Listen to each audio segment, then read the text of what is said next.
28 February 2026 रोजी Iran आणि इस्रायलमध्ये अचानक सुरू झालेल्या युद्धानंतर आखाती देशांमध्ये जी काही परिस्थिती निर्माण झाली त्याची गंभीर नोंद महाराष्ट्र शासनाने घेतलेली आहे.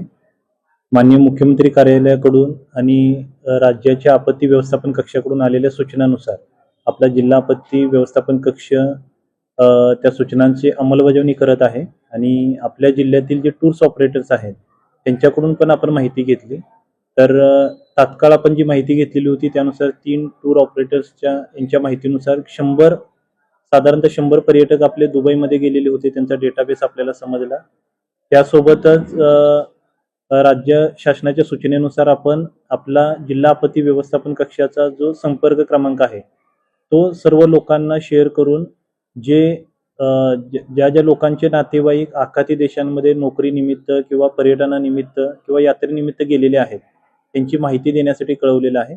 तर बहरीन असेल किंवा दुबई असेल, कुवेत असेल, वेगवेगळ्या आखाती देशामध्ये जे कोल्हापूरकर आहेत त्यांची माहिती आमच्या नियंत्रण कक्षाला येत आहे आणि त्यासोबतच ह्या सर्वांशी संपर्क केला जात आहे.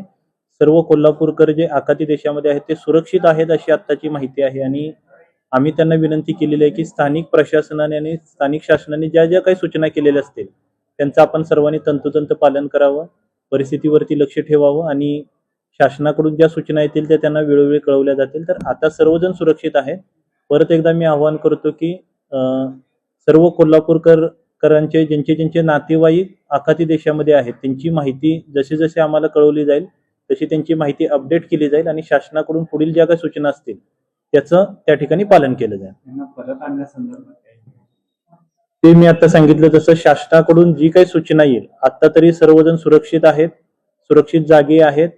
कोणत्याही नातेवाईकांनी किंवा कुणीही घाबरून जाण्याची गरज नाही किंवा कोणत्याही अफवांवरती विश्वास ठेवणं योग्य नाही. जशा शासनाच्या पुढच्या सूचना येतील त्याची अंमलबजावणी आहे ती केली जाईल आणि सर्व कोल्हापूरकर इव्हन महाराष्ट्र शासनाकडून सर्व नागरिक आपले सुरक्षित राहतील याची सर्व दक्षता घेतली जाते आणि त्या सूचनांची अंमलबजावणी आपण करत आहे.